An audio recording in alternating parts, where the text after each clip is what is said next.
Петропавлда экзотикалық балықтар көрмесі ашылды. Қала тұрғындарының назарына балықтың 40-тан астам түрі ұсынылды. Енді петропавлдықтар шетелге шықпай-ақ тынық үнді мұхиттарында мекен ететін су жәндіктермен таныса алады.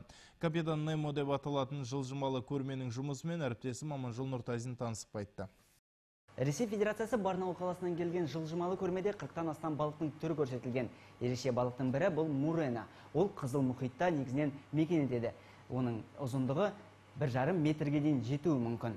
Көрменің тағы бір ерекше экспонаты бұл крылатка есімді балық.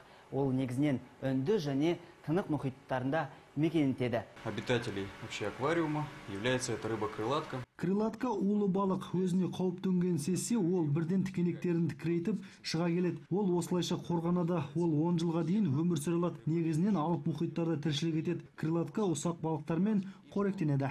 Аквариумдарда үнді тынық мұхиттарында мекен ететін балықтардың түр-түрімен танысуға мүмкіндік бар. Қалалықтар Австралия, Кариб жағалауларына бармай-ақ ғажайып су жәндіктерін осы жерден көре алады. Мұнда сайқымазақ балық, дасциплус, періште император сынды балықтар көрсетілген. Сондай-ақ Европа мен Азияның өзендерінде мекен ететін балықтарды кездестіруге болады. Олардың қатарында пиранья, үнділік пышақ, скат бар. Ұйымдастырушылардың айтуынша, жылжымалы көрмені Петропавлға жеткізу қиынға соққан. Өйткені балықтарға қажетті климаттық ортаны бір қалыпта ұстау қажет болды. Для рыбок все условия созданы. Аквариумдардағы су мұхит, өзен, теңіздерден алынады. Ал өсімдіктер әр балықтың мекен ететін орнына әкелінеді. Су жәндіктері үшін барлық жағдай жасалған. Қоректену жүйесі де табиғи жағдайлардан кем емес. Балықтарды Петропавлға жүк көліктермен жеткіздік. Сайқымазақ балық та мұхитта өмір сүреді. Олар қызыл күрең, сарғыш, қызыл және сары түсті болады. Үнді және тынық мұхитының рифтерінде бұл су жәндігінің 28 түрі бар. Аманжол Нұртазин, Дулат Мұсафиров, Ақпарат.